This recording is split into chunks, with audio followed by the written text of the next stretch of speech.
So ఈ ఆలయం మొన్న 4వ తారీఖే వాళ్ళు ఓపెనింగ్ జరిగింది. అంటే ఈరోజు 8వ తారీఖు, నిన్న 7వ తారీఖు. 7వ తారీఖున ఇక్కడ మన అక్కడ ధ్వజస్తంభము పడిపోవటం జరిగింది. సో ఇందుట్లోనే కనపడుతుంది ఈ అంటే ఇప్పుడు ఈ ఎలక్షన్స్ ఈ ఓటర్స్కి సంబంధించిన గుడే కానీ ఆయన చేసింది ఎర్రబల్లి అనే వ్యక్తి. ఇక్కడ తికమక మంత్రి గారు మీరు ఎంత తికమకంగా చేశారు అని అంటే ఈ గుడి మన విగ్రహాలని శంకుస్థాపన చేసేటప్పుడు సీతమ్మ వారు రాముల వారికి ఎడవైపు ఉండాలా కుడివైపు ఉండాలా అనేది తెలియకుండా మీరు అంత హడాబుడిగా ఓటర్స్ కోసము ఓటర్స్ స్పందన కోసమని మీరు ఎలక్షన్లో దేవుణ్ణి కూడా మీరు అడ్డు పెట్టుకొని ఎలక్షన్స్ చేస్తున్నారంటే హ్యాట్స్ ఆఫ్ టు యూ. ఎందుకంటే నేను ఇంతవరకు ఎవరిని చూడలేదు. అంటే సీతారాముడు అనే ఆయన ఒక దేవుడు, ఒక ఎగ్జాంపుల్గా మనందరికీ కూడా మానవత్వానికి ఆయన ఎవరు ఏ గర్భిణీని అడిగినా కానీ నాకు రాముడు లాంటి కొడుకు కావాలంటది, ఏ కన్నపిల్లని అడిగినా కానీ నాకు రాముడు లాంటి భర్త కావాలని అనుకుంటారు.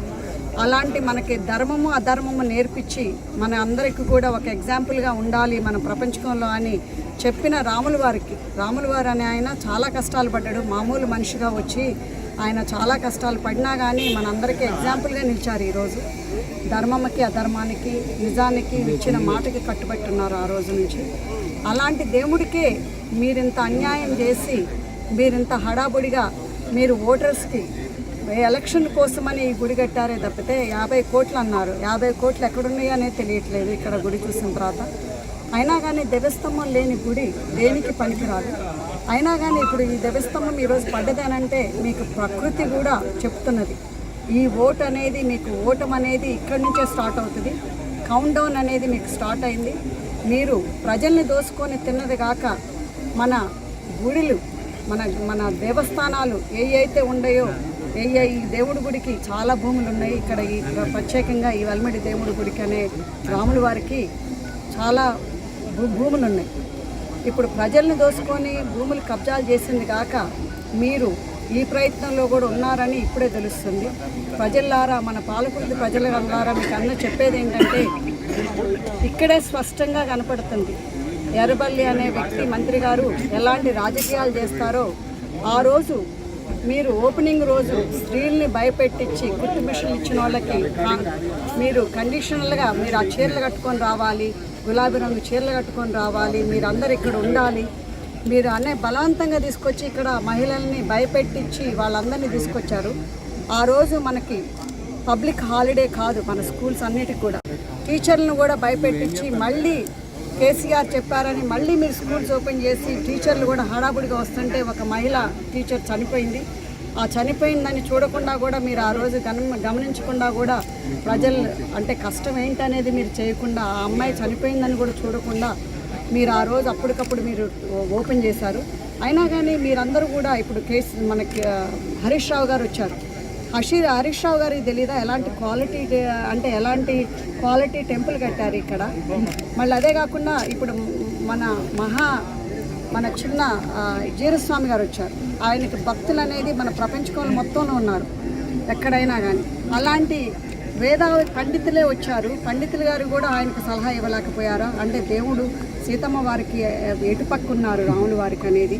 అంటే ఇక్కడ ఎట్లా తెలుస్తుందంటే వీళ్ళందరూ కూడా గూడు పుటానీలాగా వచ్చి ఇక్కడ ఎలక్షన్ కోసమని ఈ టెంపుల్ చేయటం జరుగుతుంది.